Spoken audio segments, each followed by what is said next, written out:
ಕೇಳಲ್ಲ.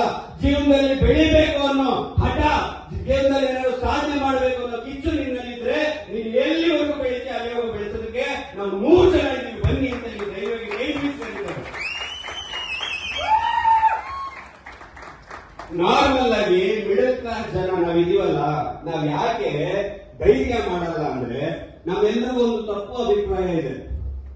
ಜೀವನದಲ್ಲಿ ಏನಾದ್ರು ದೊಡ್ಡ ದೊಡ್ಡ ಸಾಧನೆ ಮಾಡ್ಬೇಕಂದ್ರೆ, ನಮ್ಗೆ ಅನ್ಕೊಂಡಂತ ಮನೆ ಕಟ್ಟಿಸ್ಬೇಕಂದ್ರೆ, ನಮಗ್ ಬೇಕಾಗಿರೋಂತ ಕಾರಲ್ಲಿ ಓಡಾಡಬೇಕು ಅಂದ್ರೆ, ನಮ್ ಹೆಂಡತಿಗೆ, ನಮ್ ತಾಯಿಗೆ, ನಮ್ ಅಕ್ಕ ತಂಗಿದಿರಿಗೆ ಬೇಕಾದಷ್ಟು ಒಡವೆ ಮಾಡಿಸ್ಕೊಂಡಷ್ಟು ದುಡ್ಡು ಬೇಕು ಅಂದ್ರೆ ನಾವು ಬಿಸ್ನೆಸ್ ಮಾಡ್ಬೇಕು ಅಂತ.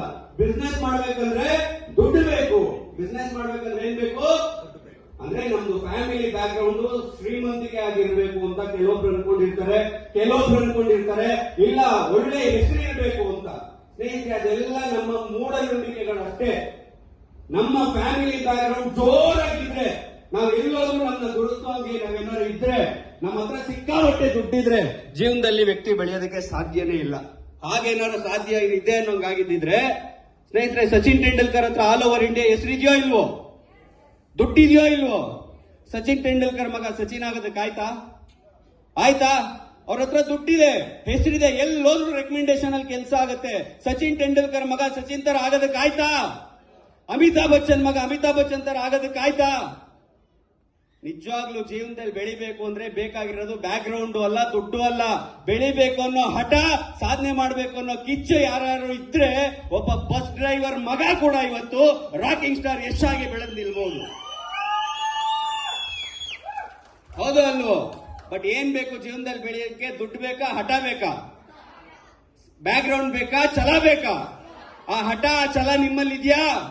ಸೊ ಸ್ನೇಹಿತರೆ, ಈ ಕಂಪ್ನಿಗೆ ಬರುವಾಗ ನನಗೆ ಭಯ ಆಗ್ತಾ ಇತ್ತು. ಕೆಲಸ ಬಿಟ್ಟು ಈ ಕಂಪ್ನಿಗೆ ಏನಾದ್ರು ನಾನು ಸೇರ್ಕೊಂಡ್ರೆ ಈ ಕಂಪ್ನಿಲಿ ನನಗೆ ಕೆರಿಯರ್ ಇದೆಯಾ ಅಂತ. ಬಟ್ ಇವತ್ತು ಹೆಮ್ಮೆಯಿಂದ ಹೇಳ್ತೀನಿ, ನಮ್ಮ ಕಂಪ್ನಿ ಇದೆಯಲ್ಲ, ಇವತ್ತು ಡೆಲ್ಲಿಲಿ ಇರುವಂತ ಪಾರ್ಲಿಮೆಂಟ್ ಅಲ್ಲಿ ಕೂತ್ಕೊಂಡು ಇವತ್ತು ನಮ್ಮ ಕಂಪ್ನಿ ಬಗ್ಗೆ ಚರ್ಚೆ ಮಾಡ್ತಿದ್ದಾರೆ, ಡೆವಲಪ್ಮೆಂಟ್ ಬಗ್ಗೆ ಮಾತಾಡ್ತಾ ಇದ್ದಾರೆ. ಆ ಲೆವೆಲ್ಗೆ ಇವತ್ತು ಕಂಪ್ನಿ ಬೆಳೆದಿದೆ. ಒಂದು ಕಂಪ್ನಿ ಸ್ಟ್ರಾಂಗ್ ಆಗಿದೆ ಅಂತ ಯಾವಾಗ ಗೊತ್ತಾಗುತ್ತೆ ಅಂದ್ರೆ, ಈಗ ನೋಡಿ, ಒಬ್ಬ ದೊಡ್ಡ ಸೆಲೆಬ್ರಿಟಿ ಇದು ಡೂಪ್ಲಿಕೇಟ್ ರೆಡಿ ಆಗ್ತಾ ಇದ್ದಾರೆ ಅಂದ್ರೆ, ಅಮಿತಾಬ್ ಬಚ್ಚನ್ಗೆ ನಾನು ಜೂನಿಯರ್ ಅಮಿತಾಬ್ ಬಚ್ಚನ್, ರಾಜ್ಕುಮಾರ್ ಇದ್ರು ಜೂನಿಯರ್ ರಾಜ್ಕುಮಾರ್ಗಳು ಬಂದ್ರು, ವಿಷ್ಣುವರ್ಧನ್ ಇದ್ರು ಜೂನಿಯರ್ ವಿಷ್ಣುವರ್ಧನ್ಗಳು ಬಂದ್ರು. ಹೌದಾ ಅಲ್ವೋ? ಏನಕ್ಕೆ ಜೂನಿಯರ್ ಆಗ್ತಾರೆ ಅಂದ್ರೆ, ಏನಕ್ಕೆ ಅವ್ರನ್ನ ಕಾಪಿ ಮಾಡ್ತಾರೆ, ಡೂಪ್ಲಿಕೇಟ್ ಮಾಡ್ತಾರೆ ಅಂದ್ರೆ, ಅವ್ರು ಆಲ್ರೆಡಿ ಯಾವ ಕ್ಷೇತ್ರದಲ್ಲಿ ಇರ್ತಾರೆ ಆ ಕ್ಷೇತ್ರದಲ್ಲಿ ಉನ್ನತ ಸ್ಥಾನಕ್ಕೆ ಆಲ್ರೆಡಿ ತಲುಪಿರೋರ್ನ ಡೂಪ್ಲಿಕೇಟ್ ಮಾಡೋದಕ್ಕೆ ಶುರು ಮಾಡ್ತಾರೆ. Right or wrong? ಹಲೋ? ಯಾಕೆ ನನ್ನ ಮಾತು ಜೋರಾಗಿ ನೀವು ಸಣ್ಣಗಾಗಿ ಮೆತ್ಗಾಗೋದ್ರ? ಡೂಪ್ಲಿಕೇಟ್ ಮಾಡ್ಬೇಕಂದ್ರೆ ಒಂದು ವ್ಯಕ್ತಿ ಅಥವಾ ಒಂದು ಸಂಸ್ಥೆ ಉತ್ತಂಗ ಸ್ಥಾನಕ್ಕೆ ತಲುಪಿರ್ಬೇಕು. ಹೌದಲ್ವಾ ಸ್ನೇಹಿತರೆ? ಇವತ್ತು ಹೆಮ್ಮೆಯಿಂದ ಹೇಳ್ಕೋಬಹುದು, ಹೆಮ್ಮೆಯಿಂದ. ಏನಂದ್ರೆ ಇವತ್ತು ವಿ ಸ್ಟಾರ್ ಅಲ್ಲಿ ಏನು ಬಿಸ್ನೆಸ್ ಆಗ್ತಾ ಇದೆ, ವಿ ಸ್ಟಾರ್ ಅಲ್ಲಿ ಯಾವ ತರ ಕಾರ್ಯಕ್ರಮಗಳು ಮಾಡ್ತಿದ್ದಾರೆ, ವಿ ಸ್ಟಾರ್ ಅಲ್ಲಿ ಯಾವ ತರ ಅಚೀವ್ಮೆಂಟ್ ಗಳಾಗ್ತಿದೆ, ವಿ ಸ್ಟಾರ್ ಅಲ್ಲಿ ಏನೆಲ್ಲ ಕಾರ್ಯಕ್ರಮಗಳು ಮಾಡ್ತಾರೆ, ಇದನ್ನೆಲ್ಲ ಹೊರಗಡೆ ಬೇರೆ ಬೇರೆ ಕಂಪನಿಯವರು ಕಾಪಿ ಮಾಡ್ತಾ ಇದ್ದಾರೆ ಆಲ್ರೆಡಿ. ನಾವು ಕೂಡ ವಿ ಸ್ಟಾರ್ ಸಂಸ್ಥೆ ತರ ಬೆಳಿಬೇಕು ಅಂತ. ಇದು ನಮ್ಮ ವಿ ಸ್ಟಾರ್ ನ ಹೆಮ್ಮೆ. ಸ್ನೇಹಿತರೆ, ಹೊರಗಡೆ ಎಷ್ಟೊಂದು ಜನ ಇಲ್ಲಿ ಕೋಟಿ ಕೋಟಿ ಹಣ ಸಂಪಾದನೆ ಮಾಡಿ, ಇಲ್ಲಿ ದೊಡ್ಡ ದೊಡ್ಡ ಕಾರ್ಗಳನ್ನ ತಗೊಂಡು ಇದನ್ನ ತೋರಿಸ್ಕೊಂಡು ಹೊರಗಡೆ ಹೋಗಿ ಹಣ ಸಂಪಾದನೆ ಮಾಡೋದಕ್ಕೆ ಇದನ್ನ ಕಾಪಿ ಮಾಡ್ತಾ ಇದ್ದಾರೆ. ಇವತ್ತು ವಿ ಸ್ಟಾರ್ ನಾವು ನೀವು ಮಾತಾಡೋದಲ್ಲ, ನಿಮ್ಗೆ ಆಲ್ರೆಡಿ ಯೂಸುಫ್ ಸರ್ ತಿಳಿಸಿರ್ತಾರೆ.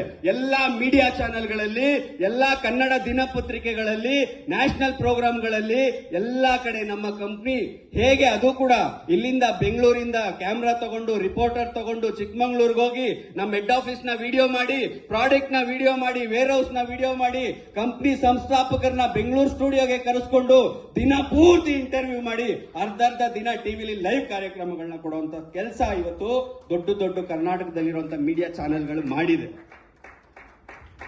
ನಿಮ್ಮ ಕೈಯಲ್ಲಿರುವಂತಹ ಆಂಡ್ರಾಯ್ಡ್ ಮೊಬೈಲ್ಗಳಲ್ಲಿ ನೀವು ಜಿ ಕನ್ನಡದ ಯೂಟ್ಯೂಬ್ ಚಾನೆಲ್ಗೆ ಹೋದ್ರೆ ನೀವು ನಮ್ಮ